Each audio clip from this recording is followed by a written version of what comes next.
It's Wednesday night, and we're back live from the Circa in Las Vegas for Mountain West Media Days 2025. This is fantastic, Steve. Yes, I'm having a wonderful day. Are you? I am. It's been a long day, but a fun day. We have a very special guest. Let's get right into it. Yeah. Because everybody has a very tight schedule here at the Mountain West Media Days, except for you and me. This is all we're going to do today. Then it's beer time. But anyway, as that is, our Mountain Dwellers know exactly what I'm talking about. Let's get to the real deal. We've got Jeff Konya, San Jose State athletic director, with us. A very special guest on. I don't know how special, but appreciate you saying that. This is fantastic. Welcome to the Thank Big you. Mountain. Thank you.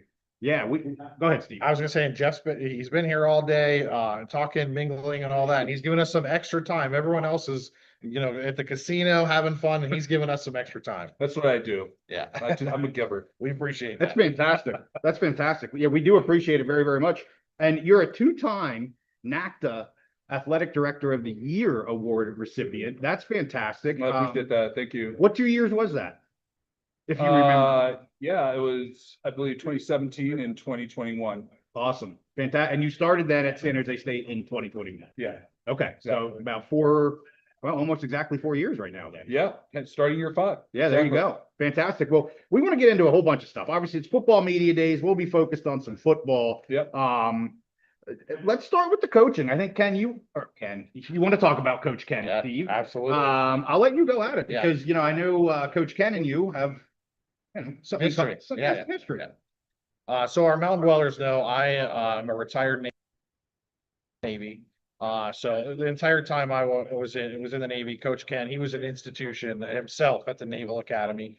So I just wanted to ask you, I mean, when he was available and you guys were making a coaching change, I mean, how did you get him? What was it like hiring Coach Ken, and what does he bring? We know his leadership at the Naval Academy. He was known for running the option and all that. But I think, as he moved on, he was ready to get away from that, but he still had all those intangibles of leadership he brought from the Naval Academy. So what were your thoughts when you hired him? Absolutely. Well, when Coach Bredin left for Arizona, it was middle of January that year, and it was a particularly difficult time because the way the NCAA rules work on transfers is when a coach leaves, your whole roster can enter the transfer portal for 30 days, and we were starting spring semester, so not only do we have to find a great coach, but we had to do it very, very expeditiously, or we would risk, having student athletes potentially walking out the door, which some of them chose to do anyway.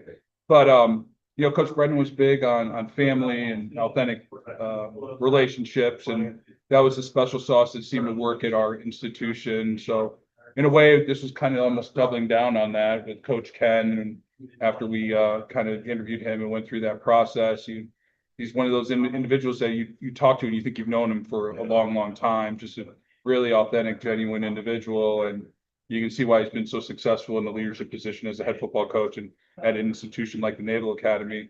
But yeah, one of my first questions to him was, "What offense are you going to run if we get you this job?" And we talked through, and I think he was kind of pigeonholed a little bit for being a triple option guy. Right. If you're a football coach, you're a football coach. So we kind of went through what a construct could be for a potential offense and what he had in mind in terms of an OC and a philosophy, and it was almost a night and day difference from what he had run before. So, and then obviously, with his record and success, we thought it would translate well, maybe translate well in terms of being at playing up a weight class almost in the American from Navy and then having a lot of success. And I thought that would also translate well, that he's not shy of playing the good competition. He had several Power 4, Power 5 wins in the day.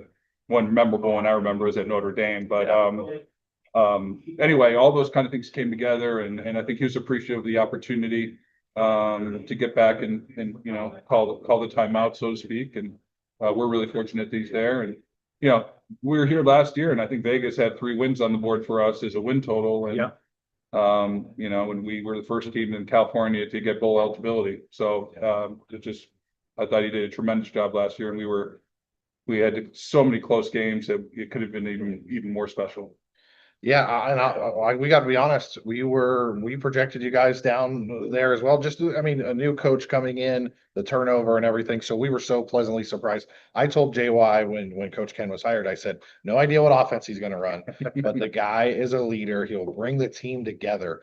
And so, as a follow-up question, do you think that's why you had so much success, not because of the offense or any of that stuff, but so much success in year one that just the leadership that he brings in, being able to get everybody on the same page early. It has to be something, because I remember one of the first practices, we couldn't even complete a pass. So early spring ball was not really a defining moment of how well our season was going to be last year. But I think that authentic relationship, ability to have culture, build culture, talk through family, but not have it be cliche. I mean, these are all the things that make him special and as a head football coach. And the guys just have a tremendous time playing for him. And you need that. You need a little bit of a difference maker. We've heard from prospects and coaches that it just feels different with our program. And a lot of that obviously is attributable to Coach Ken and his philosophies, but it also speaks to the student athletes that are attracted to that kind of environment. And, now that we have a proven concept that we have, there's a lot of skilled players that are really interested in playing in this offensive system. And, the way that we've been able to get and utilize the transfer portal has really been successful here. And I guess the pundits this year have flipped the script a little bit on us. So it's going to be a little bit different being the hunted instead of the hunter. And that's going to be a new position for us because we're likely to get everybody's best. And so we're excited for the season. But I think all those attributes make Coach Ken kind of special. Well, two quick follow-ups on that. I know we have a couple things we want to talk about as well. So we did meet with both of the players that were here. And Steve, you can comment as well, because we both met them separately. The one word they used here with me was love. Like I said, what's different about Coach Ken? Tell me about Coach Ken. And they used the word love and trust within the locker room. That was really something he brought day one. So I thought that was really kind of telling to what you just said and what Coach Ken does there with the program. I want to ask about the transfer portal a little bit, because that's not a little, it's new to him, coming from a service academy. Yep. How has he adjusted to that? And you as a program obviously isn't something new, but any coach that's been at a service academy could clearly cover Air Force, and that's just not a thing for Air Force. So was that is he still maybe learning with that, or how things going with the portal there? Honestly, maybe Coach Ken had to get up to speed with how the portal functioned a little bit, but the assistants that he brought in obviously had a lot of D1 experience, a lot of connections in Division I. And so I think bringing that experience in underneath Coach Ken while he got up to speed, I think was probably very, very beneficial for us last year. We did have a lot of transfers come in toward the tail end of spring ball. But this year it's a lot more intentional. It just feels different this year. Like, last year I want to say we were a chicken with our head cut off through the spring, but you had a lot of moving parts, new offense, new people trying to find a place to live, new kids, new systems. And again, that fall practice period was very, very healthy for the team last year. This year it's a lot more calm and there's a lot more fluidity to practice, for lack of a better word. And you just get the sense that everybody is on the same page, and I'm really looking forward to seeing what this group can do together and see what we can do on our schedule, and maybe if we have a shot, as one of these dark horse teams that people are starting to talk about. Absolutely. And I wanted to talk about that a little bit more with just kind of expectations for the year. You talked about that in football. I know we get the was it Phil Steele magazine? I mean, he has the Spartans here, #2 in the Mountain West. You talked about schedule. Sets up pretty nice for the Spartans here, at least in conference. I don't want to ask you to put a number in terms of record, but kind of what's your feeling about going into this year? I mean, I think, as you said, it was pretty negative because of the turnover, you kind of talked about that chicken with the head cut off type of feeling. Not the case this year. Schedule seems to work out for you guys. So, I mean, is it kind of, do you have that feeling across the Spartans football program that like, hey, this could be a pretty darn good year? Yeah, I think there's a quiet confidence there. Yeah. With the returners that we've had, we obviously lost a few to the portal like every other program in America has, but we got all of our primary 3 running backs back. I mean, that's huge. And that not a lot of teams can speak to that kind of continuity. And we have continuity with some of our linebacking core and in our defensive line a little bit. And so Walker coming back and and the talent that we're attracting into those skill positions, I think is one of the reasons why people are kind of optimistic with how our season can go. Yeah. But, yeah, no, Coach Ken, again, to his credit, his first day, he's like, how are we gonna make the CFP? Not how are we gonna win the Mountain West? Okay. Not how are we gonna make a bowl game? He was, how are we gonna make the CFP? Yeah. So what you have to do is you have to perform on schedule, and, with a schedule that hopefully falls in our favor in terms of the right mix between home and away. Yep. The opportunity with some national games to really test yourself. It'll be really interesting season for the Spartans, and I hope it all culminates the way we dream and hope it could. Very excited. I'm very excited for the Spartans. I want to shift gears dramatically here. I'd like to ask you, and we actually asked Commissioner Navarez this during the Q&A here this morning. Obviously, new environment here. We have pure revenue sharing from universities to players. So maybe a two-part question. Number one, just overall, what's it like right now at San Jose State, getting that going? We saw the press kind of last week with the go and people being turned away from NIL deals and all that kind of stuff happening. So just want to hear from you, kind of generalized on that. Then follow up, or a second comment would just be, is there anything that you're seeing that may be having a minimum from a conference level that could be beneficial for the Mountain West? So go to number one first. Kind of how are things going for San Jose State here in this environment? Well, I mean, it's going hopefully as well as we thought it would be going. It's been a lot of stop and starts over the last 12 to 24 months with the House settlement. Yeah. It seemed like every 4 or 5 weeks it was coming, and it was about to be, all the legal maneuvering was going to get settled. And, so it kept getting delayed. And during that time, it was actually helpful because you had to build out different contingencies, everything from, what's the new form going to look like that spells out everybody's contractual obligations in this new world order of revenue share to, logistically, how are we going to be able to make these payments, and what kind of institutional decisions do you have to make those payments, because you can't run it through financial aid anymore because it's going to be taxable, it's going to be over 600, all those kind of things. So, these things that people don't think about, was what we were thinking about in terms of the just building the infrastructure to allow us to do this. So yeah, we've prepared, and we have a fixed pie. We're not an A4 school, none of the Mountain West, none of the Group 5 or the 6 are. So we've had to account for some of the opportunities through our existing budget structures and reposition or reallocate some of that. But I think what's going to be the boon for schools like San Jose State are, now that some of the activity from the collective NILs can come in-house institutionally. I think there's a lot more comfort from our donor base saying, hey, we want to get involved and we want to help in player acquisition or player retention. Here's some dollars, and then you get the tax benefit, and you get the comfort that the dollars are being, hopefully, dealt with in a more transparent way than maybe some of the operations at NIL collectives. But yeah, there's obviously benefits to the 501c3 aspect of institutions. But so I think, we're kind of preparing for all that stuff. But yeah, we're going to be, I've used the analogy, we're going to probably be stepping into the kiddie pool with revenue share this year. We may not go into the deep end, but we're certainly going to figure things out. We are going to start having student athletes participate in revenue share starting in the fall. And yeah, we're in this new world order, and we do have to provide these opportunities to stay competitive, obviously, in what we believe is the fifth best conference this year, at least. Absolutely. I think you had a follow-up. Yeah, I do. So one thing that JY and I talk about on the Big Mountain a lot is, the presidents of the universities and the commissioners, they make the decisions. The ADs, you're on the ground. You have to keep the trains running. You have to make things happen. You have to get student athletes from point A to point B and all these different sports. So I want to ask you, from a big picture perspective, not just as the AD of San Jose State, with the new revenue sharing that's going to be going on, there's some worry out there that the rest of the athletic department, the Olympic sports and all those could suffer.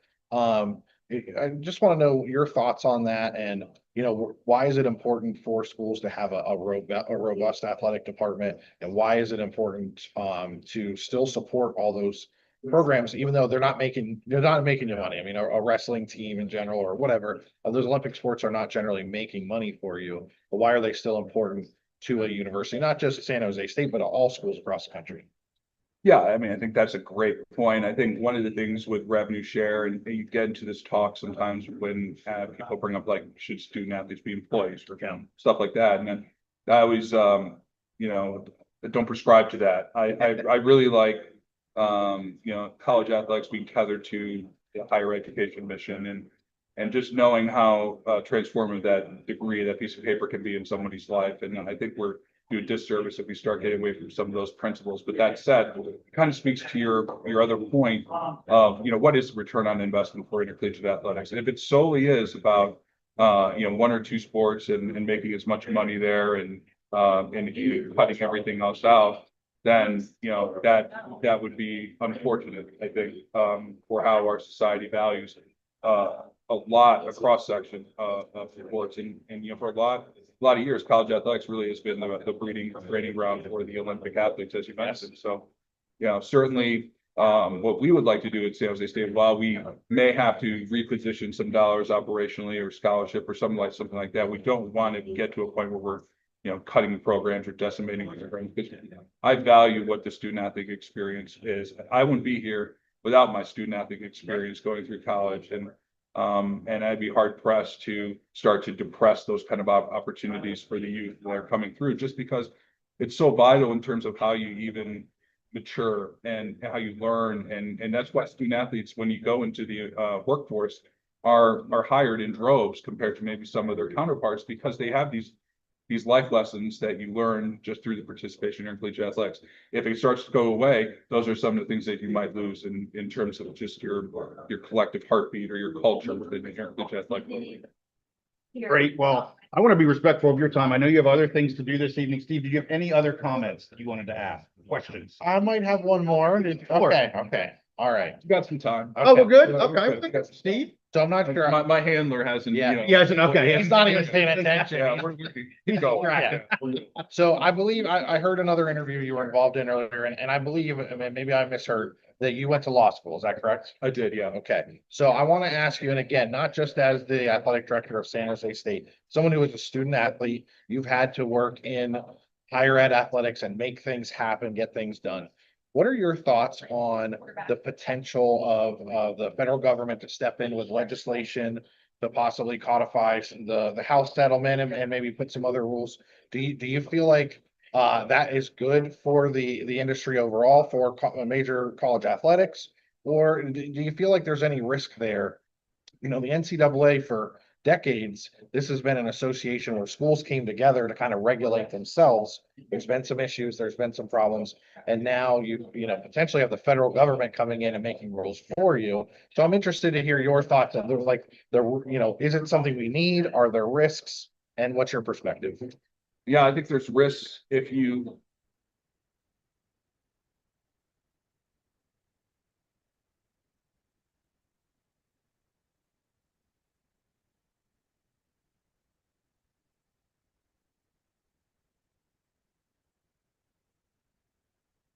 The proliferation of states making rules in intercollegiate athletics that are dissimilar. And it started really showing up in some of the NIL spaces and some of the activity around there. And so you start getting away from maybe what is competitive based off the location, which is, I don't think, a great principle to have. So from that standpoint, you know, having one shiny rule or piece of legislation that can speak to the vast majority, but then you start looking at the nuances of how this SCORE Act is coming together, as you know, and then you can pick apart elements of it. You know, the part on the student fees, you know, may not be a match depending on how different institutions are doing funding and some of the other components of it. So, you know, I like the direction and the thought process of the federal government to try and codify something, but I think there's going to have to be some discussion maybe on the margins of the issue to get it where it needs to be for the entire industry. Fantastic. Steve, I'm going to check and see if we have any comments. I just got our live chat up here. Okay. I'm going to see if we have any quick questions here. Go back up. And I apologize. We did lose audio there for a brief moment. Okay. Hey, I clicked the wrong button. Oh, okay. Jay Weisfall.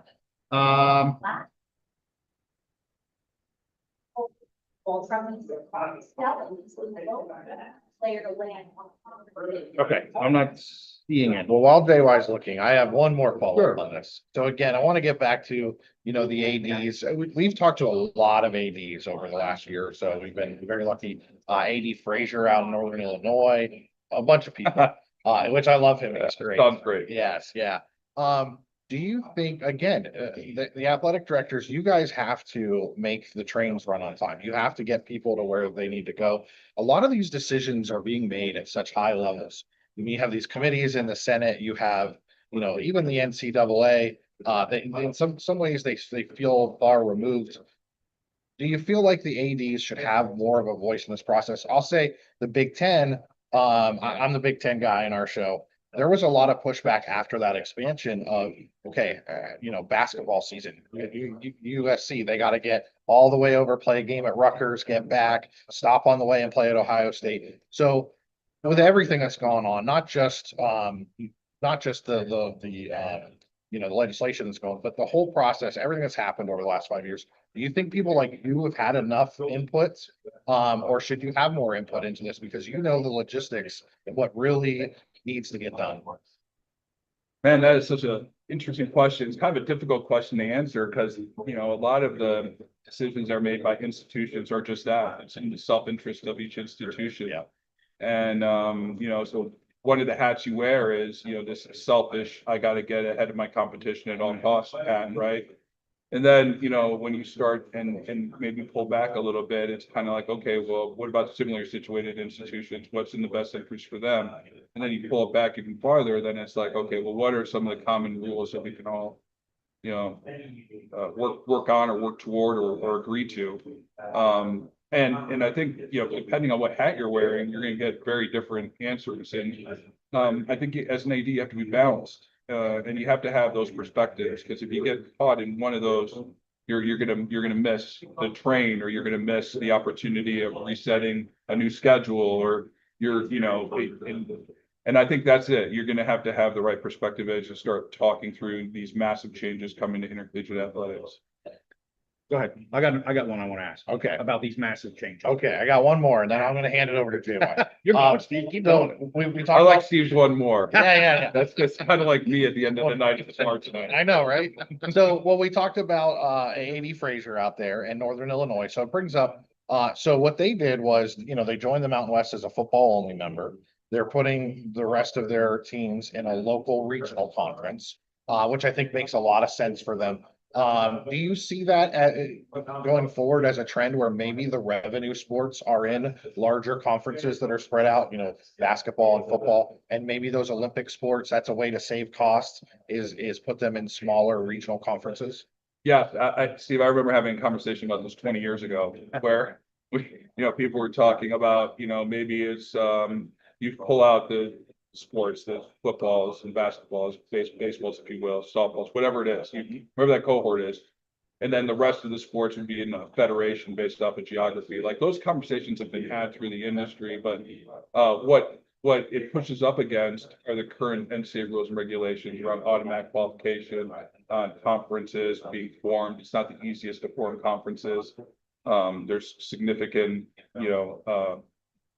not many paths in order to get to conference composition. If you build one out of thin air, and if you're not in the AQ, then you lose revenue. And so there's all these like nuanced, intertwined issues, even with the best of intentions. And so it's going to take, significant amount of departure from the current thinking, from the conference structure, or maybe like what Northern Illinois' decision was, of you making the decision to pull out football in this case, and then putting your other sports into another more regional conference.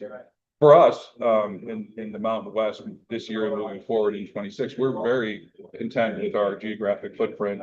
I think that's been one of the unfortunate things, I think, in retrospect, of what's happened to the industry, is that we've got these national conferences now, when it used to be a lot more local. And what's the impact? I know why. You all know why. Revenue TV, right? Yeah, but what's the impact? Because growing up in New York, it was easy to get around and see the Big East games. Mhm. But now, depending on what conference you are, you're not as fortunate to have those opportunities. So, yeah, it's the thing about NCAA or intercollegiate athletics is it's always changing. And there's always going to be people that are going to try to make it better. And it's the ultimate sport with like Monday morning armchair quarterbacks, right? That's up. And that's good. And maybe that's why, people are so interested in what's happening. But I just think that, there's something special here with college athletics and we have to really hold it near and dear or it's going to get away from us. And if we let it get away from us, then shame on us. And we're just going to look like every other country in the world where, athletics are not tethered to the mission of higher education. Well said. I have one last question. We do have our 6 o'clock guests ready to go.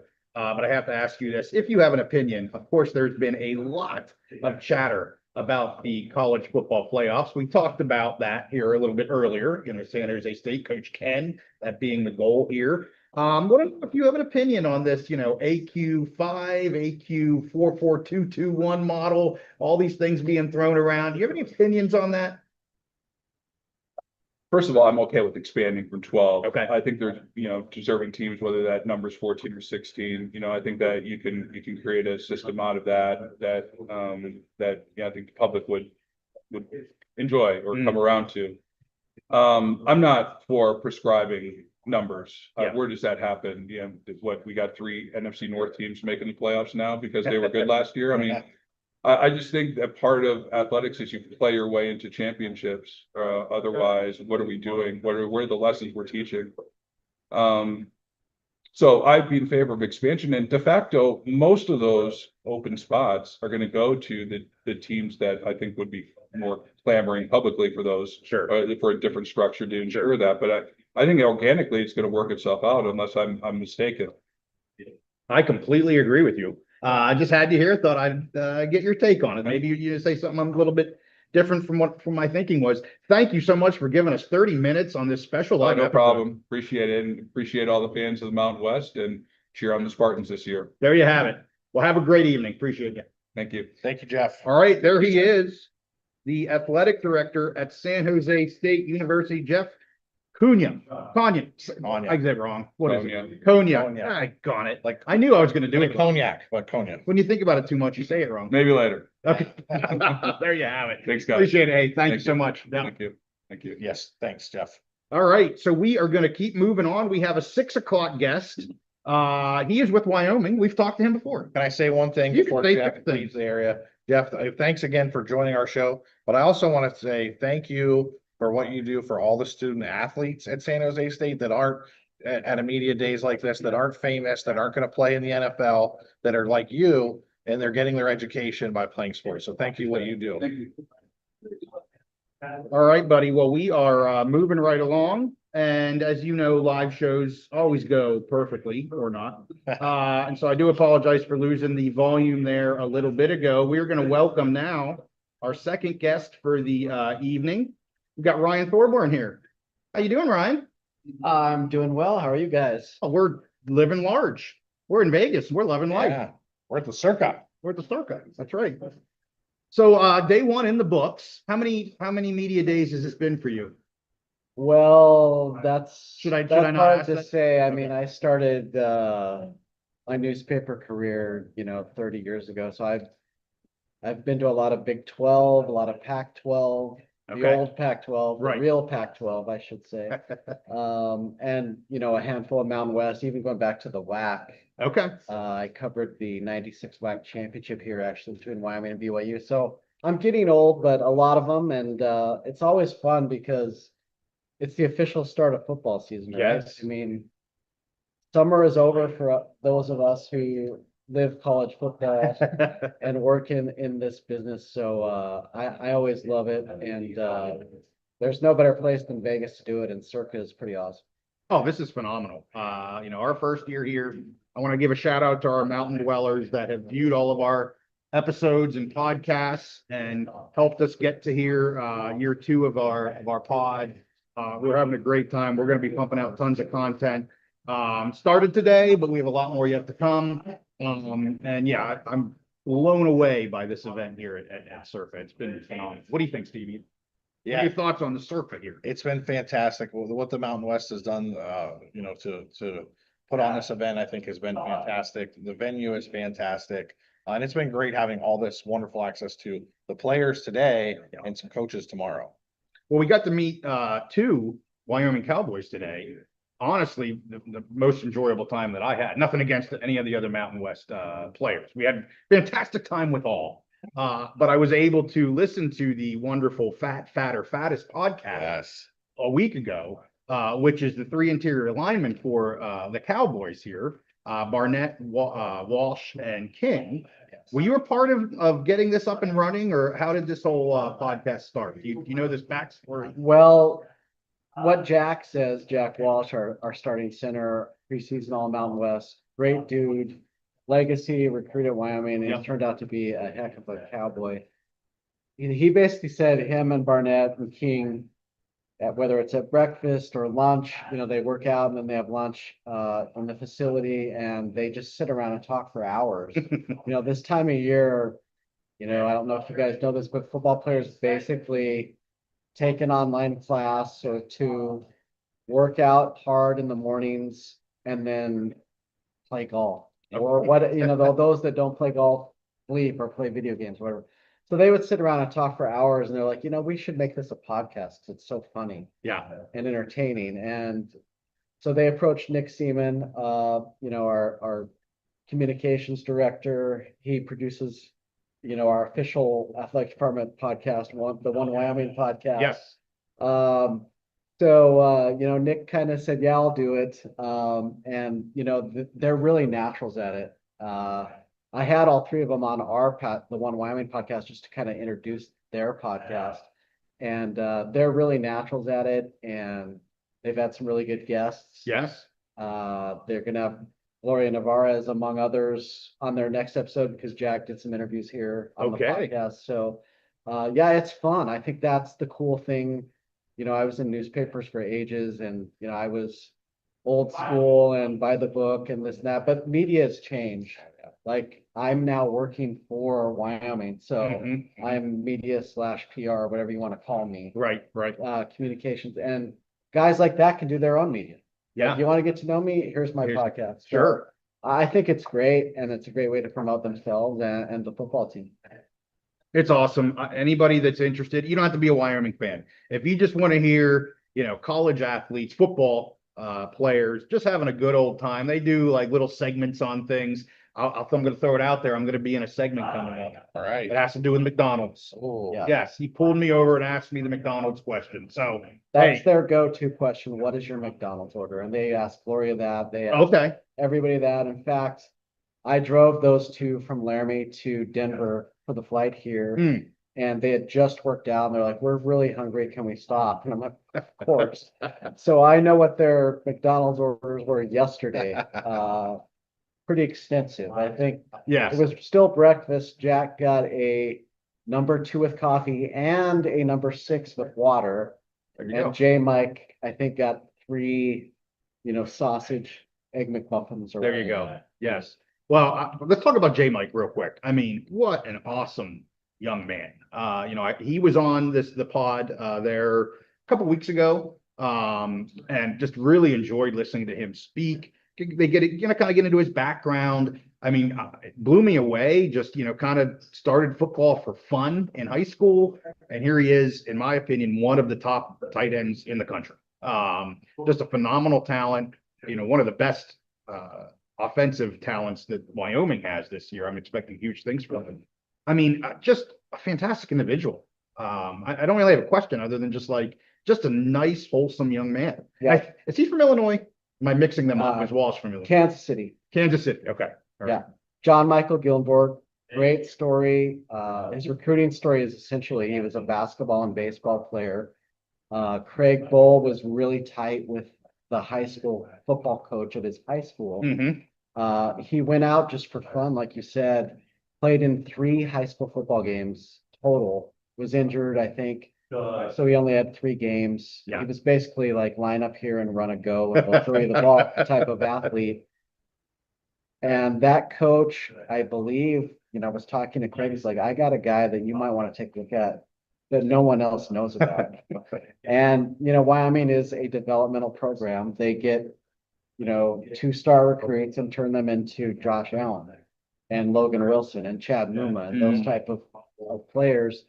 And of course, Gillenborg has the physical traits to be one of those next level players. And, this day and age, we all know about the portal, we all know about NIL, we all know about tampering. And I can say, because John Mike has said publicly that schools and, some of them were in the college football playoff last year and went deep in that, reached out to him, and he stayed. And you never know, but I think one good thing about Wyoming's program and maybe some other Mountain West programs, like I know a lot of fans are like, oh, I don't like this era. I'm losing my love for college football. There's guys like John Michael Gillenborg that aren't going to go for a quick money grab and that sort of thing. They see the long-term picture, like, okay, I could get some money and go to a place that maybe has 2 or 3 other guys like me, or I could be the featured target at Wyoming and try to be the next McBride from Colorado State and make real money like he's making in the NFL. So, I think that's kind of where Wyoming and a lot of these Mountain West teams need to be, is to keep players like that. And you're going to lose other players that,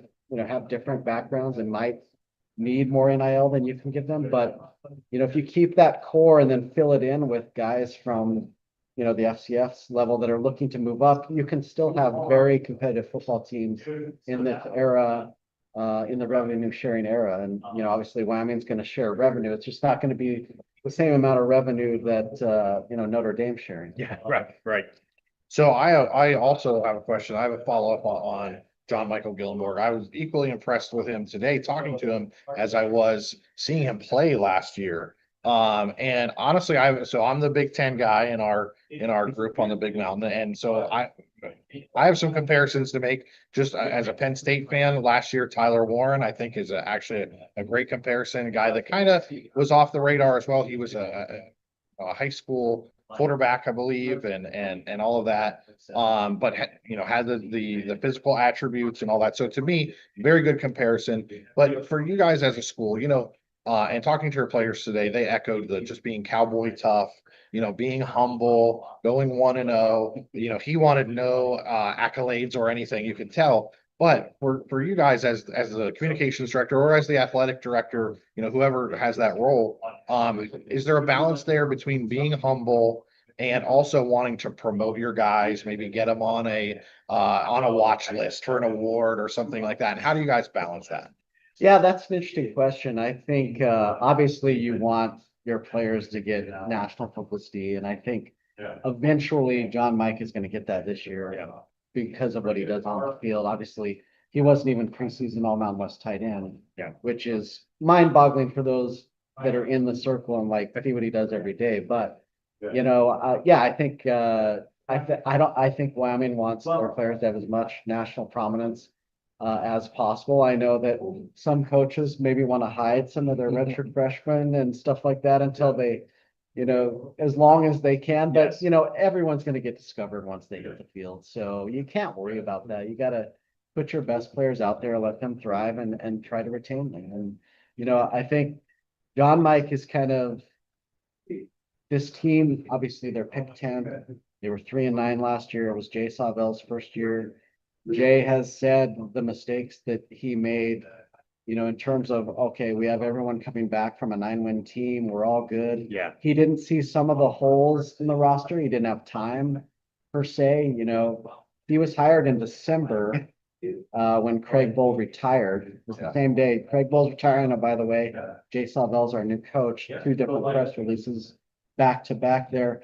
They had to close that early signing class. With the next 10 days. So Jay focused on that. He was out visiting recruits. Then they were so dialed into the Arizona Bowl, like we have to send Craig out with a win. Right. So he's game planning. All of a sudden it's January and you now are like, okay, I'm the head coach now. You don't really have time to mine the portal for maybe some weaknesses that you would have studied more. Yeah. And he's admitted like this year, he knew even mid-season, like these are the holes we're going to fill. with the portal. These are the guys that are developing. They're gonna fill some other spots, and I just think they feel really good about the roster. But the key thing is he made a top 10 list after the Washington State game. You know, basically on the flight home, we have to keep or try to keep these 10 core players. And I'm gonna guess John Michael Gillenborg was on. that John list. Mick was probably in the top 2 or 3, Yeah. if not 1. Yeah. According to Jay, I haven't seen the list.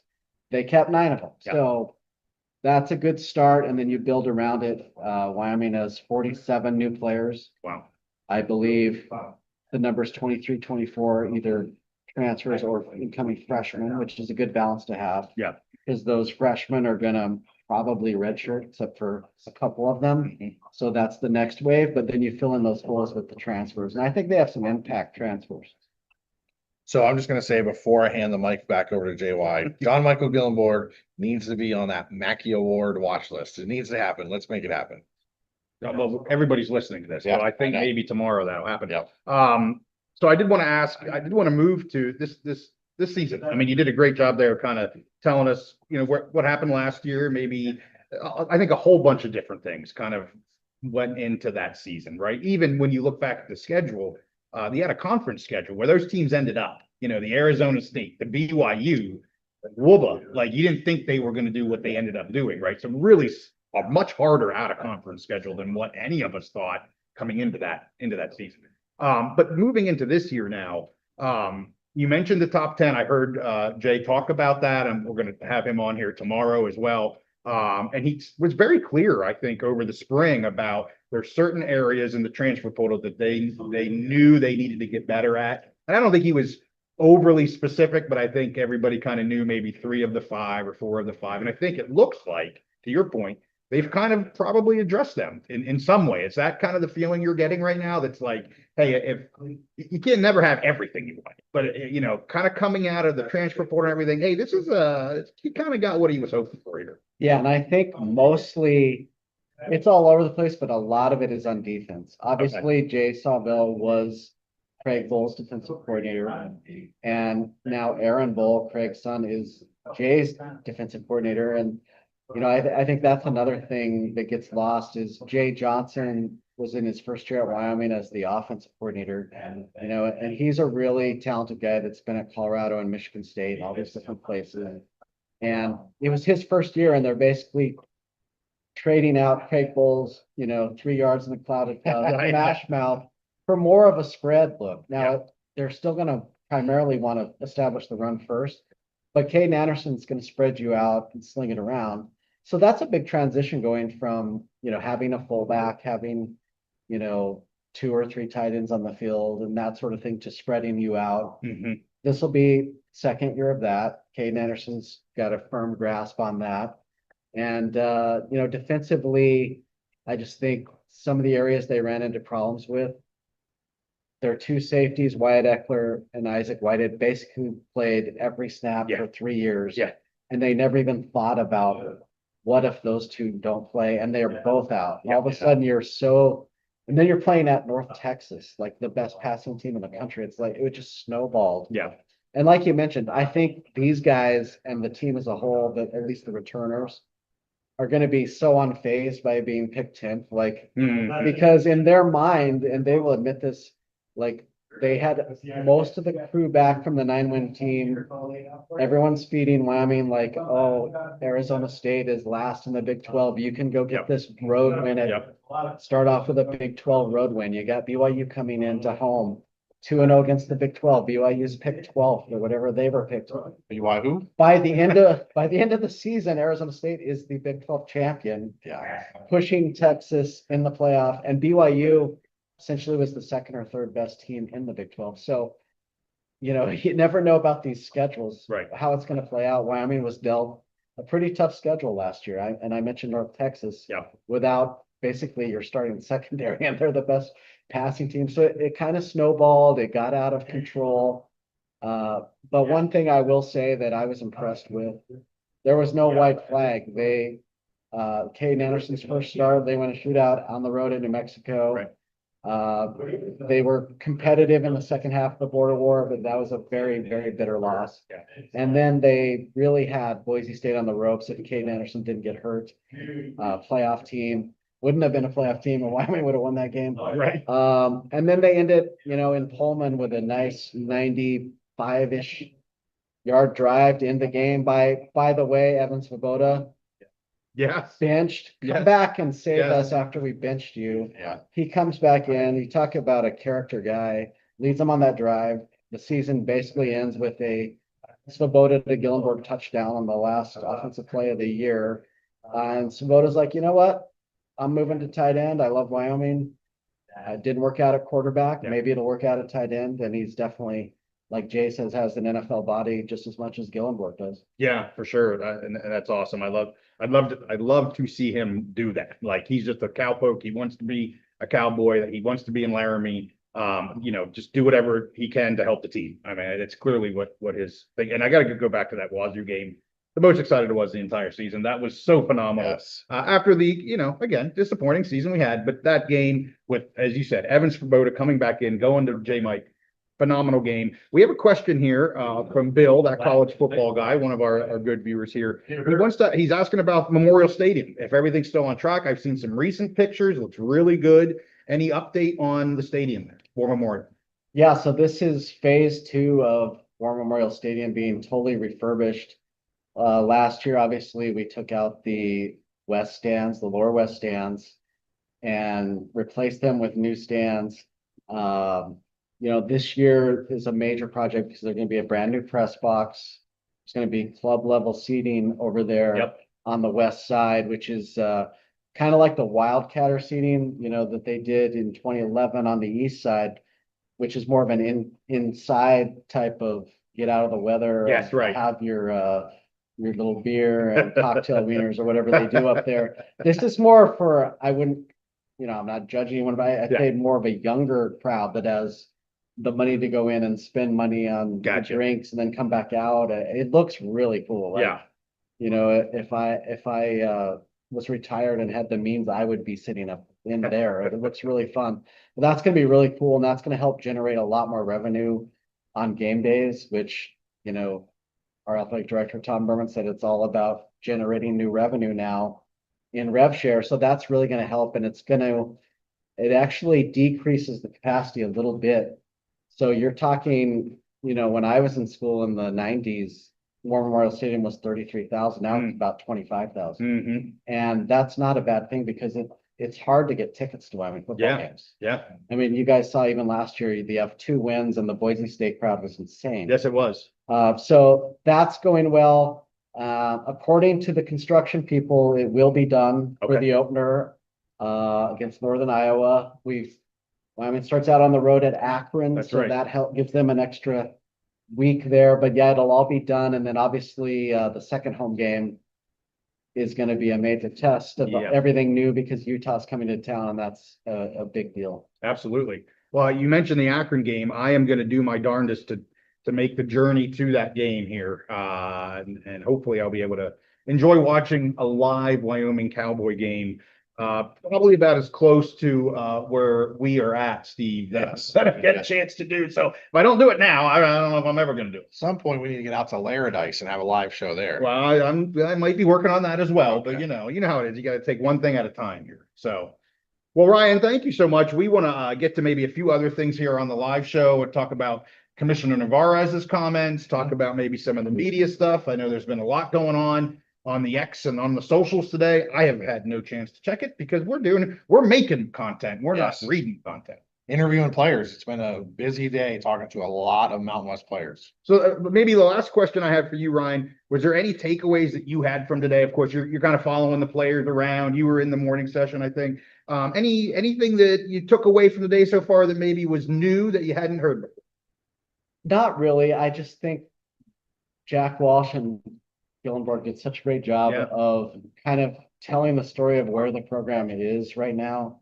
It's not, the culture didn't go anywhere last year. The wins were way down, obviously.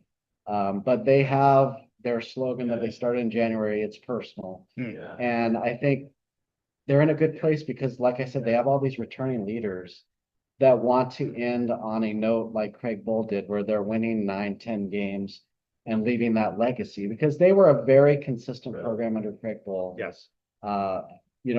Jay Savell, when he's on here, will be honest about maybe a couple mistakes he made, but I think he learned so much that anybody underestimating him and writing off Wyoming because of, the coaching change. Sure. I think it could be a bounce back year. I'll just say that. I love the schedule. I love the team.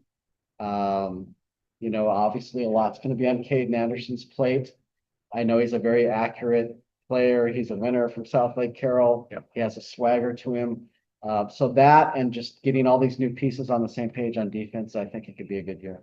Fantastic, Ryan. Thank you so Well, much for thank you, joining us guys. here in Vegas. Appreciate it. Thanks, Ryan. Yep. Have a good night. Yep, we'll see you tomorrow, I guess. Yep. Okay, very good. All right, Steve, there are our two guests, and that was super exciting. What do you think there? Yeah, get your, here, let's shift. We're gonna do a shift. Okay, shift. I'm gonna, I don't know what we're doing, Steve. Readjusting. Anyway, Sometimes you gotta readjust. I'm readjusting. All right. Hey, we're not done. We're going to give you guys content now, kind of what we learned from this morning, from Commissioner Navarez. She had a kind of a state of the Mountain West, gave some good content. Steve and I were both able to ask questions, to Commissioner Navarez, and, maybe just our overall thoughts of the day. What do you want to start with, Steve? Yeah, I think, with the news coming out yesterday about the mediation basically ending and moving forward to a trial phase or wherever it's going in legal proceedings, you knew right away that there was going to be some people that came out and were going to ask about that. Yes. And like we expected, she basically said, we're not going to comment on any legal proceedings. The mediation is confidential, all that stuff. And there was a couple other questions kind of towards the beginning, maybe some political questions, Yeah. stuff that I don't think we should get into. But after that, it was great because you could just it felt like moving forward. Yeah. A lot of good questions just about the Mountain West, about the logistics, about this season, and what's to come in the future. So I thought it was a good way to kind of step off the day. Agree with you. You want to do this, Steve? Yeah, I think let's it's do it. time. Here, let me help you. So you all know we got Dweller Brews going on. I went down to the Circa bar and I said, you got to help us out. We're doing a pod and we need something special. And what we got here, Steve, is Vegas Vicky, a neon blonde lager. This is for the Circa Resort only because they have a place, I don't know, a bar or something called Vegas Vicky. Yeah. And if, for those that don't know, this is on Fremont. We're near Fremont Street here in Vegas. And this is brewed in, I don't know, someplace close to Las Vegas, Abel Baker Brewery in Las Vegas. There's I think there's about a 20-foot statue that looks like Vegas Vicky in the lobby downstairs. So pretty good. Let's She's famous. Cheers to our first day of a live Mountain West Media Days these days. 2025. This is a little bigger, Steve. I wouldn't do what you did last week. Or maybe you're going to. So with that, well done. You don't mess around. I was trying to do the whole thing, which made me laugh. I made you laugh again. I did it last week. I know. They call these pounders for a reason. Okay. Well, that's okay. Phil says he knew the real Vegas Vicky. Oh, wow. A real wild child. It was a real person, apparently. According to so. Phil. I don't know if he's goofing or being serious. Holy cow, look, Sergeant put a daggone Mountain West logo in our chat. And this is our, what? He must be a subscriber. Well, you know what? Las Vegas Larry is here.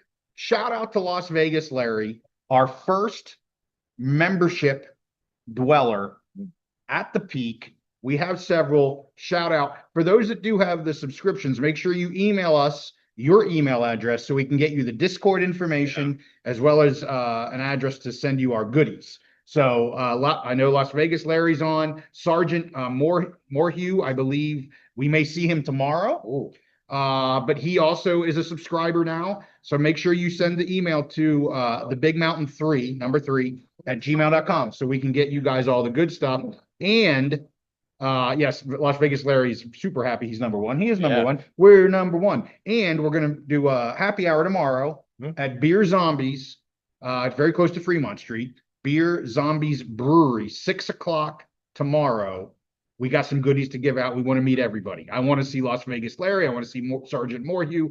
I want to see, I don't know, whoever can freaking join us. beer zombies. I want to get some of our Big Mountain Discord with me. Yeah. I've been in there just talking to myself for like 3 days straight. So I'm excited to get some mountain dwellers in the Discord. I'm in there pretty much every day. We have threads in there for Big Ten talk, for Mountain West talk, for beer talk, Yeah. everything.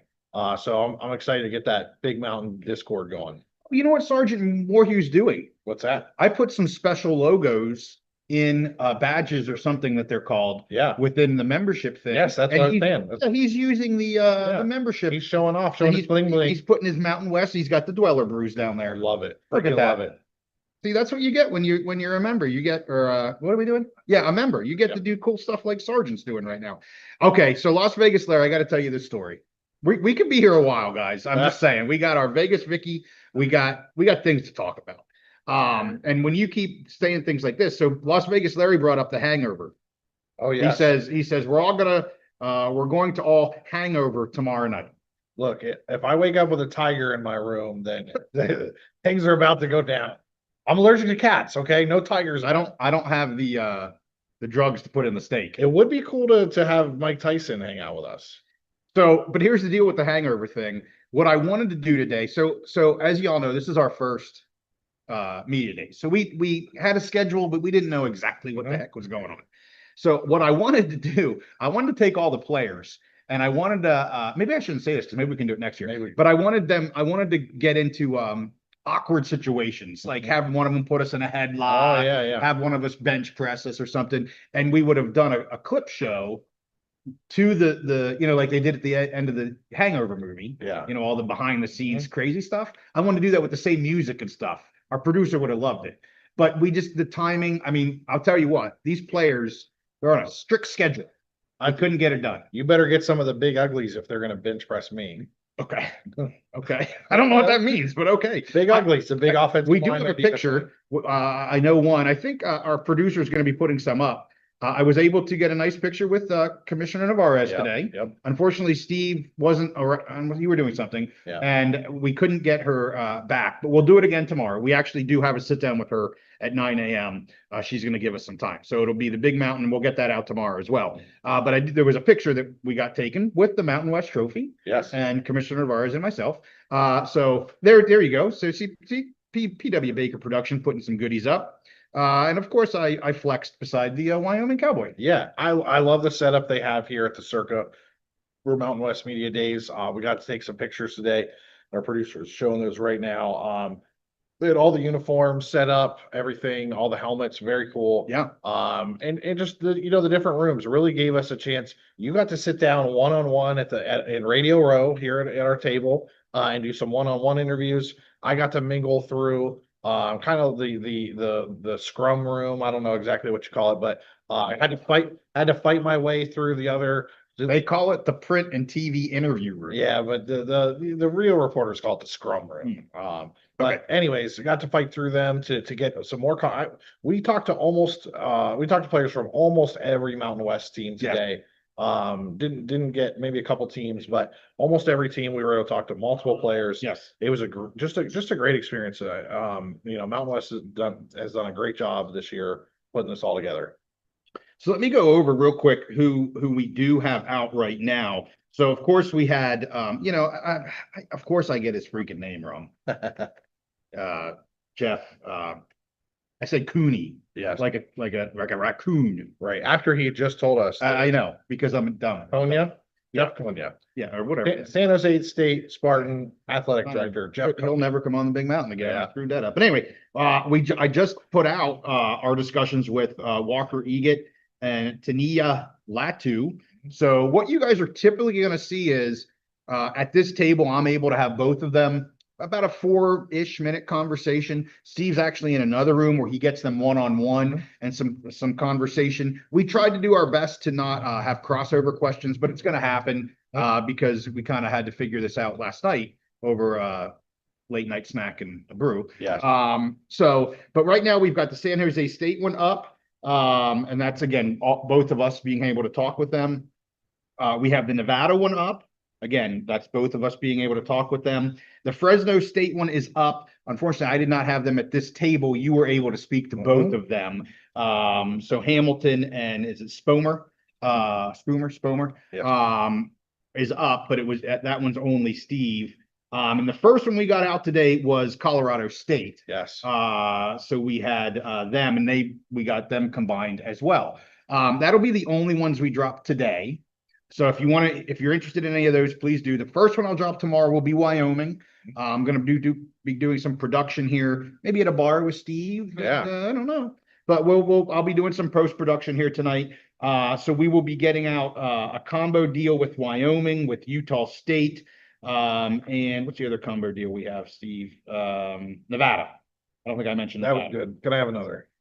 You can have another because I brought you two. All right. There you go, Vegas.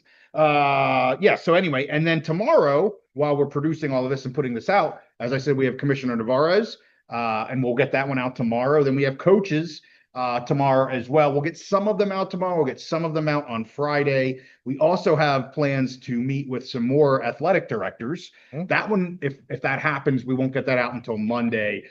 Still trying to figure out exact schedules of those. So Can I talk about some players that I really enjoyed? So let's talk about some players. Then we are going to get to Gloria Navarez's comments. Yes. And we can talk about kind of the news of the day, both mediation and potential some media partners that have been hitting the airwaves. So let's talk about the players, and then we'll talk about Commissioner Navarez. Yeah, so first of all, the crew there from UNLV, Jake Pope and D'Angelo Irvin Jr., I thought both of them were fantastic. Unfortunately, you didn't get a chance to talk to them. They had to get their uniforms on and go do a photo shoot. I think there was a bit of a scheduling snafu. Yeah. Well, we did request to have them come to me. And then anyway, there was a scheduling issue with UNLV, but you did get to them, which is awesome. Yeah, both of them were great. Loved what they had to say just about the team this year and, then the new coaching staff coming in. San Jose State, both of those guys, Walker Eget and Taniela Latu, I had a great time talking to them. Both very well spoken and just had some great things to say about the team this year. The Wyoming crew. Jack Walsh, that guy, he's cool, he's funny. Super funny. Dude, Yeah. man. Both of them very humble. John Michael Gillenborg. I tried to, get him to compare himself to some NFL tight ends. But the guy's just so humble. He's just ready to go to work. He's cowboy tough. And he wants to go make some plays. Yeah. And just work hard for his teammates. So that was a lot of fun. And then one person I really got to point out, Hawaii. Okay. Pofele Ashlock. He's a receiver there. Yeah, receiver, just a cool dude. He's from Fort Worth, Texas. Okay. Just talked about his journey and getting that D1 offer to go play Hawaii and compared to some other things and how he really talked to his family. He had to pray on it. What is he going to do? And it's opened up so many possibilities. So, got to talk to a lot of the players just about their journey and how they ended up with their team. Yeah. And then also what their expectations are for this season and all that. So, really awesome day with these players. And unfortunately, I did not get to speak to Hawaii. So how this works is there's a schedule, you request things. You only have about 5 minutes here with them. Steve, you took about 5 minutes each. So, each one of these episodes is going to be 10, probably a little less than 10, honestly. And we're learning as we're going, but I think we had a phenomenal day. Absolutely. I enjoyed it. We talked about yesterday, not stressing out about what does or doesn't happen. Sure. And I didn't stress out at all. I enjoyed the day. I felt very busy, but I wasn't overwhelmed and didn't get to take it in. Yeah. So anyway, that's my takeaways. Yeah. But I'm with you. I wish I would have really liked to have talked to the UNLV guys. Really looking forward to Jake Pope. I wanted to ask him some questions because he's moved. He was one of the guys, one of many that have come from the P4 to UNLV. Yeah. Not that I don't want to talk down about that, but UNLV is in a G6 conference. Right. And he went from where did he start? Was it Bama to Georgia to it was Bama. I think, Bama to Georgia to UNLV. Yep. So I really wanted to hear kind of again his story. Yeah. And maybe you got that from him. Yeah. So I haven't heard it yet. Yeah. So I'm anxious to hear that. And some other guys, I'll tell you, Eget and Latu were a lot of fun. They had a really nice back and forth. The Wyoming guys, Walsh and Gilly, they were fantastic as well. And probably the two that the most fun together, kind of goofy fun, respectful, but goofy fun was Nevada, man. Purdy. Well, Purdy's excellent interview. Purdy was awesome, and you had his was maybe one of the longer ones Yes, you've had. yes. And of course he's the brother Yeah. of Brock Purdy. Brock Purdy. San Francisco 49ers quarterback. That's right. So and then it's not Witty. Witty. Yeah, it's Witty. His parents were here. I talked to his parents, and it was funny. His dad's like, call him Witte. You know, that's a little more formal. Yeah, it sounds a little French. Yeah. But anyway, so Thomas Witty and Jacob Purdy, I think of today, because I got them together, you got them separately. Yes.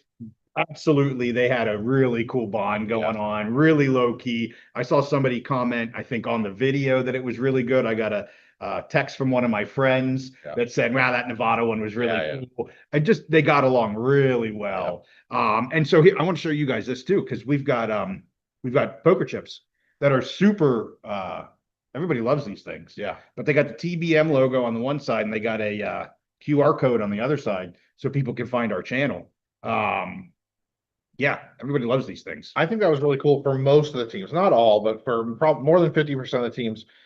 We were able to double dip where you got them together here at the table. Yes. I got them separately for more of like a press conference type interview. Right. And so definitely check out, I mean, each of the teams, even if you're not a fan of that team, I think it's cool just kind of getting to know the players a little bit better. And then when you see them compete this year, you'll know, oh, that guy, you know a little bit more of them, their history, how they got here, all that.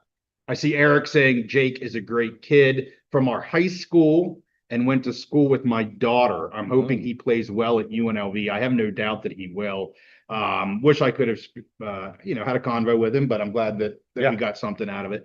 And then I see Killer Demo saying go Dogs. We got some goodies up there. Steve was able to talk to both of them as well. And what's this? Did you guys get to vote on the 25 preseason rankings? No, Rumbling CDS, we did not. They were already done. They were done. Yeah, they were done pre-media days. So no, we did not get to have any input on that. I actually haven't even seen them yet. It's been so daggone busy. So let's get to Commissioner Navarez's comments, because I think there was some really good information that she kind of gave. Again, she gave it as a state of the Mountain West. Again, mediation, not going to answer, not going to say anything. And at this point, it is what it is. We don't even really need to talk about it. They so far have not come to an agreement, and it's going to move forward. As of right now, moving forward means, and she didn't say this, I'm just informing everyone. I think they know, but moving forward is that there is the Mountain West is put into the California, courts, a request for a motion to dismiss. So that's kind of where that went back. Next step. Yes. So again, there's not much to say. Nobody's going to get anything here today. So let's be done with the mediation part. Yeah. But I do want to move on to a couple things. So she did talk a little bit about media values. Yes. And I did do a tweet, an X, or whatever the hell you call it, today that kind of just went through. I was live tweeting as she was commenting. I think I got it for the most part correct. And she talked about the media partners. She said it will be coming. They're in the details now. She did make a comment about that maybe about 2 weeks ago-ish. So they're into the nitty gritty. They're into the nuts and bolts. So it's clear that I think they know who their partners are going to be. I think they're dotting the I's and crossing the T's. How long that's going to take? That's anybody's guess. But all of this mumbo jumbo about they don't have partners and yada yada is complete BS. They have partners. The comment she made, Steve, and correct me, I want to know how you heard it. It was something along the lines of our new media deal is going to be both existing partner or partners. So at least one or both of Fox and CBS, at least one or both of Fox and CBS, and also new partners. So remember, they did not continue the agreement with the TNT, the Warner Brothers Discovery that they had. And so she did say there's going to be new media partners going forward into 2026. Is that what you took out of her comment? Yeah, that's basically exactly what she said. And then she continued to expand upon it and talk about streaming partners, potential streaming partners. Yes. And some of the benefits of a possible streaming partner. And she got into that then later on, I think Yeah. maybe in a Q&A. Yes. Where somebody, and she talked about kind of the pro and con of the streaming partner. So the pro is you're not kind of beholden to their time slot. Right. When you want to stream it, you can stream it. Yep. Right. Which is very flexible. Mhm. But at the same time, you don't get the exposure out of that. Yep. So she kind of started with the flexibility and the pro of the streaming, but she then came back to, but linear is still very important Yeah. for the exposure piece. Yeah. So I'm anxious to see maybe if this new partner isn't more of a streaming partner that they got with the TNT deal. Yeah. Because they got that combined deal Yep. that we really like. HBO Max. So, again, this is us speculating on what she said, but I'm anxious to see if this new partner is more of a streaming partner. Yeah. To me, all the signs point to, continuation of probably both Fox Sports and CBS, and then them moving forward to look for a streaming partner, like you said. Yeah. And because it's that combination, you have to have some linear, for the exposure. Yeah. But moving forward, I think you do also need to have some streaming. And it depends on who your partner is. That can get you exposure to a different crowd. Yes. You have some of your games on the traditional linear channels on those time slots that the traditional football fans look for. However, there's a new younger segment where you can, if you're streaming and they're getting the notification on their apps and things, that's exposure to maybe a different crowd. Well, and I also, Surf City Bill says the media deal will be the same as the old deal or the existing deal, today's deal, except with some streaming. That wouldn't surprise me at all. I've said from the beginning when CBS, came out, or when the pack came out with CBS being their anchor partner, a lot of people are like, "Ooh, that means that CBS isn't going to do the Mountain West anymore." And I've been very clear that saying, no, that's not what that means. I'm not saying it means it is or it isn't, but it certainly doesn't mean it's not. Yeah. And I think both Fox and CBS, they know what they have with the Mountain West. I'm going to use the I word, Steve, because I can, and it's Inventory. It was said to me today. Yeah. Inventory. Yeah. Inventory. That matters. And the Mountain West is giving different inventory specifically to Hawaii. That is totally different inventory that nobody else has. Agreed. Time slot that nobody Agreed. else has. Agreed. So I wouldn't be surprised when and if this comes out that they continue. I think Bill's maybe spot on. This new one might be more of the streaming piece, right? So I think that could be interesting. So we got people back here giving us a hard time. You want to say hi? Are you not on the, Yeah, we're live right now. where's the video? Oh, well, I got to look at the people's quotes here. There's the video. I don't see me. Well, we're delayed. Oh, okay. You'll come up in a minute. When you leave, I then want the people to see how hard you're working. what this is. Yeah. Introduce yourself. Introduce yourself. Frank Mercogliano, Communications, University of New Mexico. There you go, UNM. We got a lot of Lobos. UNM followers. We got a lot of Lobo We do. followers. You guys, in all seriousness, hop down. Okay. Here. Yeah, here. Yeah. Have a Like that. chair. Throw in. You want Jump to in. sit? Yeah, we'll slide here. Slide down. See, this is what happens when you go live in Vegas. You just pick up people. Live from the circuit Here, of Vegas. say what you need to say. I don't need to say anything other than what makes the Mountain West great. To me, what makes Mountain West great, especially this event, is it has grown. I can remember when we had 3-4 radio stations, and now we're 22. And it's not just radio stations; it's podcasts, and it's such a growing medium.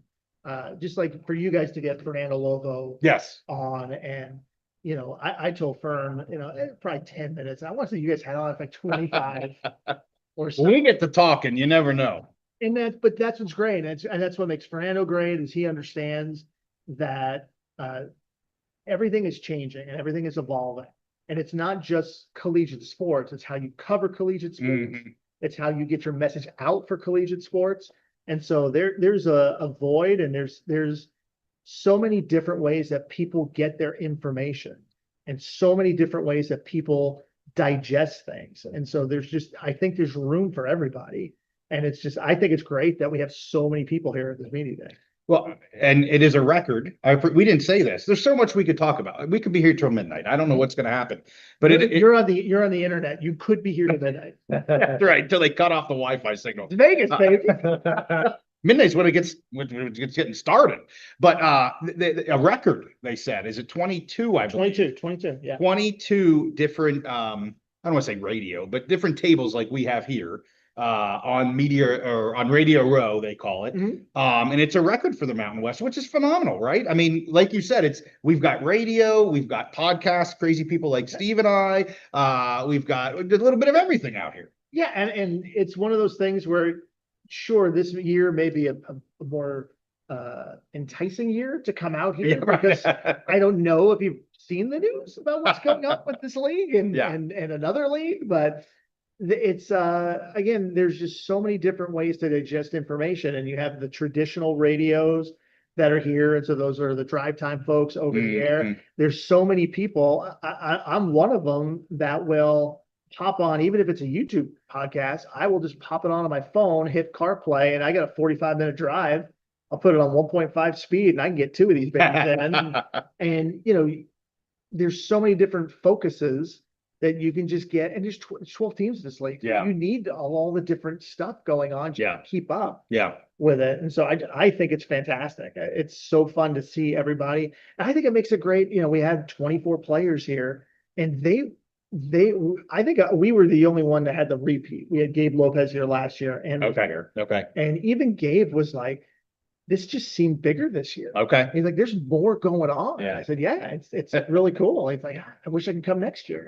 I said, you need to graduate. I do. I need to graduate. I need to get out. Well, Frank, I got to talk to Richard and Gabe today. Both just great young men, very well spoken. It was great talking to them. They represent the program so well. But I want to ask you about just the future of the Mountain West and how excited you are. JY and I were just talking with Grand Canyon joining soon, Northern Illinois and UTEP joining in football. There's been and I asked Commissioner Navarez about this morning. There's so much talk about those who are leaving, but for me, I think it's really exciting. Those who are joining and having the Sun Bowl in the conference, getting into the Chicagoland area. And in the basketball, it's still going to be a fantastic basketball league. I think the Lobos and Grand Canyon, they're going to be two powerhouses in the Mountain West. And we're just excited for, the future of the Mountain West. It's still a really good football league, first of all. I know you lose Boise State. That hurts me on a personal level because my wife is from Boise. My kids live in Boise. My middle daughter is about to have a baby in Boise. She's getting induced in what is the 7 o'clock here now? Oh my goodness. So, that quick. so 12 hours. She's getting 12 hours. She goes in 7 in the morning to get induced. So that on a personal level hurts, but also UTEP is a great game for us, especially it's a bus trip for us.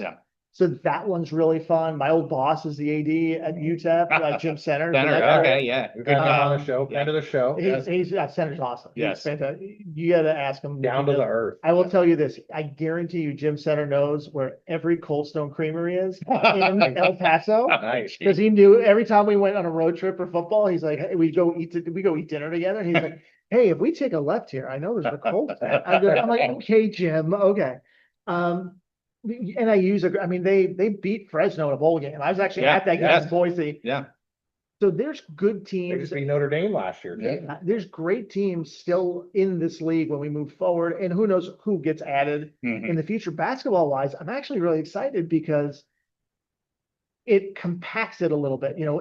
There's so many good teams right now. Yes. And the worry was, is Colorado State going Colorado State had to win the tournament to get in this.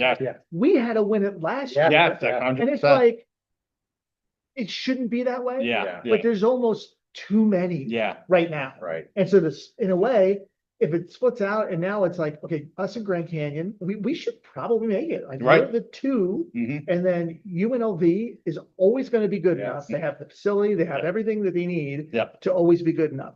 Steve Alford, I've known Steve because I was his SID, but Mhm. Steve is always going to be in that hunt. Yes. And they're always going to be in there. And like when they're not good is when you're like, ooh, that's strange. Wyoming's always going to jump up. Yeah. And have that year where you're like, oh, they're pretty good. There's enough teams that it's going to be viable. And it's like, I'm not worried about the future of Mountain West. Yeah. Let me ask you about Las Vegas. You brought up UNLV. I believe Gloria said the headquarters is moving to Las Vegas Yep. for the conference. It is. It feels to me like just the gravity well of the entire sports world is just, in Vegas right now. How exciting is that, having Mountain West Championship game in Vegas, the basketball tournament, Mhm. and now the headquarters moving there? I know you don't want to say too many good things about UNLV, but to me, it's just so exciting. I will always say good things about UNLV, and here's why, because in 2020, they saved us, right? Mm. They let us move into Sam Boyd. Yep. They let us play our games there.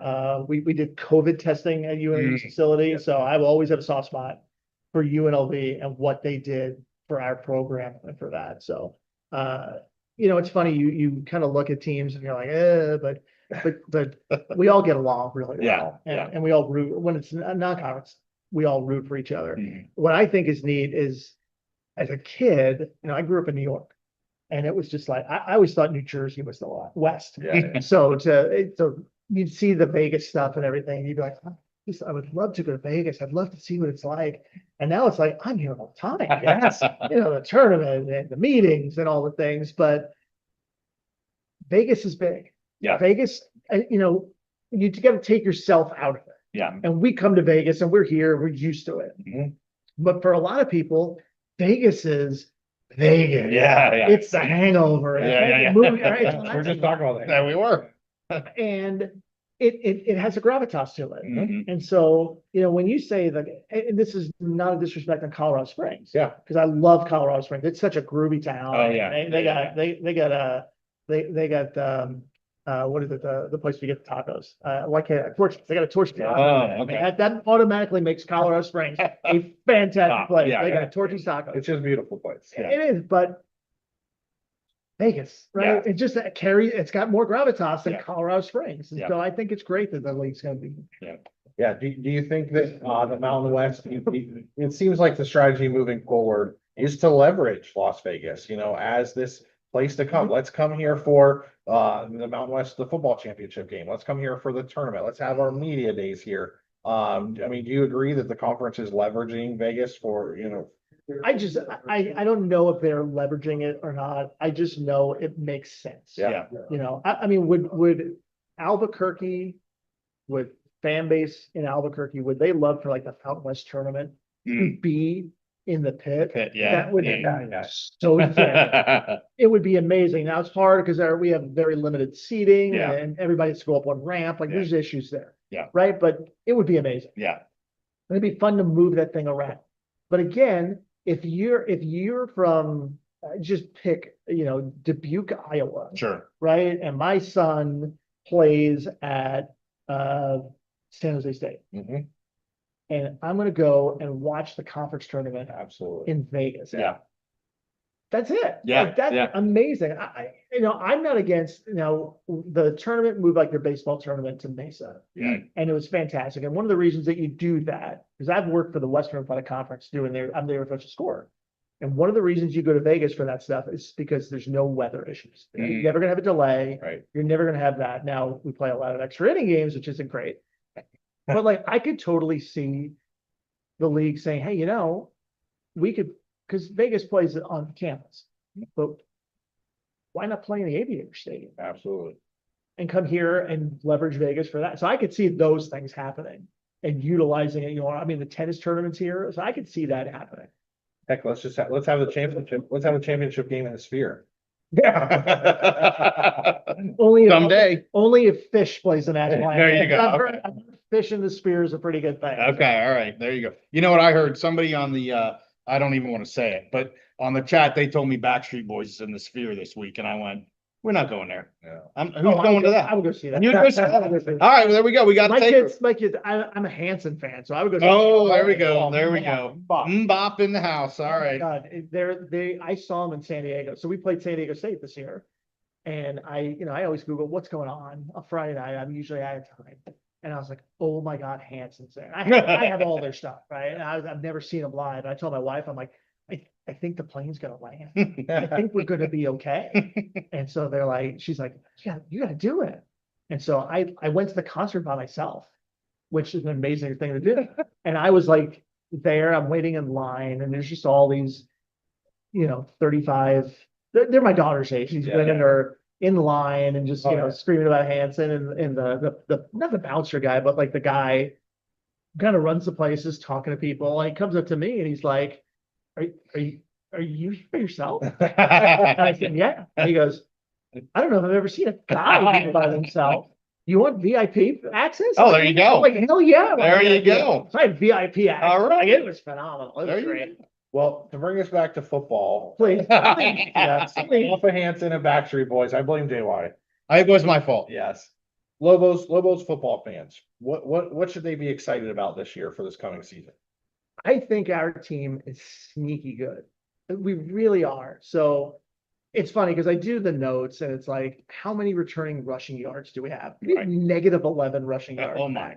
Right? And you go, oh, the running backs are going to suck. No, we have 3,538 rushing yards coming back. Now they all did it at other schools, Right. but we're the only school in the FBS that has 4 guys in our running back room that led their team in rushing last year. Nobody else can say that. Yeah. Those 4 guys, I call them the Rushmore 4. The Rushmore 4 would have been second in the FBS in rushing last year with Wow. those yards, only behind Army. And Army played 14 games. Mhm. So like we have stuff. Yeah. We have returning linemen. We have 1 starter, but we have like 5 guys that have played and started. I think, and God bless our guys defensively last year. Yeah. I love Yeah, them yeah. all, but we were not good. Yeah. We weren't. We gave up 8 million points, right? So we have to be better defensively. So if you can marry what we have defensively, and we have 4 returning All-Americans Mm. on our team, 2 on defense, 1 on special teams, 1 on offense. If we can return those new guys and mix them in, again, we have 5 starters back, but 31 of our transfers were starters or have started games. So we have experience. If we can just get a little bit better on defense, run the ball, and then throw it when we need to with Jack, who knows our system. Yeah. We've got an offensive coordinator they always talk about he's like a mad scientist, but I don't even like that thing. I think he's a nutso scientist. Yeah. Because he's trick plays and he's doing the unconventional. I think we're going to be so different and so much fun to watch that I'm so excited to see what we do because I sort of also don't know. Yeah. And our fans don't. I think it's going to be really fun. And we're rolling out a ton of initiatives for our fans, for you to talk to Fernando. So you know Yeah. how passionate Yeah. he is. Oh yeah. And one of his things is like, we've got to really improve our fan experience. We're putting in the updated video board. Mhm. We have 11 million to do some upgrades in the stadium. Mhm. We're doing a bunch of fan friendly things that I think in our town for Albuquerque, it's a really hard working class group that appreciates hard work and they appreciate value. And I think they're going to see what the value is. I'm really excited for this year. Can you give us name of one player, not the quarterback, okay? When I turn on a Lobos football game this year, who's a guy that I probably haven't heard of that I should watch, find him on the screen and just watch and see what he does? Okay. Do you count Scott Ray Humphrey as a guy you've heard of? No. Okay. Scott Ray Humphrey, who rushed for almost 1,400 yards last year at Montana State. Yeah. I would say him, but the Yeah, true guy, I think people know who Scott Ray is. Yeah. Yeah. The true guy, I'm going to give you 2. 2. Okay. I I'll give you love 2 it. Love because they're both Just receivers. one more. Keegan Johnson, Okay. who played at Iowa, played very well at Iowa, then played at Kansas State, was very good at Kansas State coming in. But we have a JC kid named Isaiah Blair, Okay. who just wowed us in camp. Just the dumb, silly catches where you go, oh, that's overthrown. Oh my gosh, he caught it. Oh, how did he do that? So I think those 2 guys give us a good tandem on the outside to replace some of the guys we lost. Love it. And if we can just get the ball in the vicinity, Yeah. it's sort of like playing the video game, right? If you Right. in the vicinity, they're gonna catch it. Control the player. We do that. We do that. I think that's what we need. So I think you guys will like that. Love it. Very Yep. cool. Well, thanks for swinging over. I'm gonna go get some pizza. All right, there we go. I know we're gonna get this wrapped up so we can get some pizza, There you go. some dinner or something. There you Thanks, go. Frank. So, Thanks for having me. hey man, Of course. good to see you. Nice. Thanks, Frank. Yep. Yep. Oh, there it is. See, that's what happens when we go live in Vegas. Live from the Circa, Las Vegas. Live. Oh, look what I'm doing. All right. Are we shifting chairs again? Yeah, I'm gonna shift chairs so I Gotta, can, gotta readjust. you don't have to, Yeah. but I'm going to. Well, that was a lot of fun. We just talked about the Lobos. Yeah, We have a lot of Lobos dwellers. why not? Yeah, we got a lot of Lobos dwellers. So let me check the chat. Why am I not using my thingy? Let me check the chat here real quick. Was there anything we were talking, Gloria, Navarez. Was there anything that you took away this morning? We talked, media. We talked, you can't really talk mediation. And we want to talk expansion maybe. Yes. Of course, she continued to use the P word, the pause word. Was there any other nuggets? There was a great question. So she did her comments and there was a Q&A afterwards. Yes. And there was a great question about FCS. Mhm. And she gave a response. Was there anything there in terms of expansion that tickled your fancy? Well, there's a couple things in that area. Well, one is, I don't remember exactly what she said, but it definitely, after the pause, I mean, she Yeah. reemphasized Yes. over and over the pause for now. But after we get past that point, I have more hope now, about some of those FCS teams, getting the call up. So I'll just say that because I don't remember exactly what she said. I do want to talk about the answer that she gave to my question. I asked about like exciting moving forward with, UTEP joining, adding the So let me get to the FCS. Okay, okay. Let's stay on that real quick, and Okay, then you can stay on talk about that, the excitement.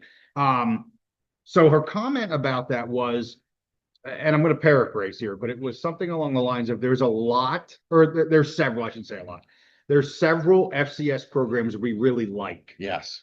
They have interest in. However, and she didn't use the word governance. She didn't use the word, she just said, she used the word political. Yeah. There's political headwinds Mhm. right now. And she went through kind of what the FCS, what it means to move from FCS to FBS, the monetary piece, everything that everybody knows. I'm not going to go through that.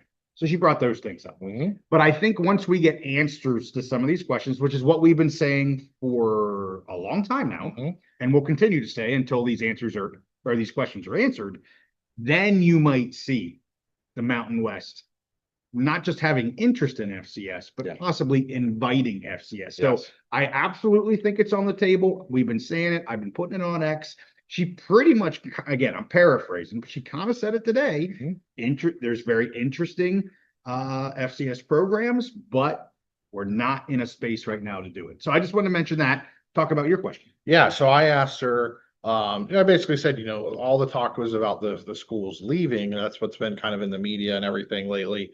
How excited she was for the teams the programs, the schools that we're going to be adding, and how that was going to shape the growth of the Mountain West going forward. Yes. And she gave an answer that was a little different than I expected, but I thought it was kind of cool. It was very cool. Yeah, she talked about basically that they can already see they have metrics, schools have different metrics. Just since the announcement of adding UTEP and Northern Illinois, they're actually starting, some of the other Mountain West schools are starting to see, an uptick in enrollment from those areas that people are interested, because just kind of putting them on the map.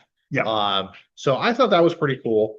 And again, just talking about that growth potential. I mean, to me, getting into Texas is huge. And I understand UTEP is way over more close to New Mexico, but still getting into Texas, but then getting into that central time zone in the Chicagoland area, I think is huge for growth. And I just thought she gave a really interesting answer to that. Bill, you're spot on. That's exactly what she's saying when she says pause. And we're just going to wait for it. It happens in August. It happens in whenever.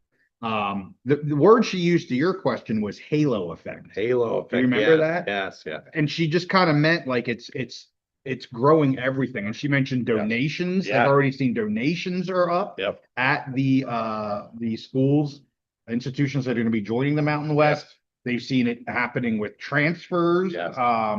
So I mean, she was very positive, and it was a great question by you, because there were some questions that frankly were in my borderline inappropriate. Yeah. I don't want to bring them up right now, but Yeah. they were. The first one was absolutely obnoxious. Yep.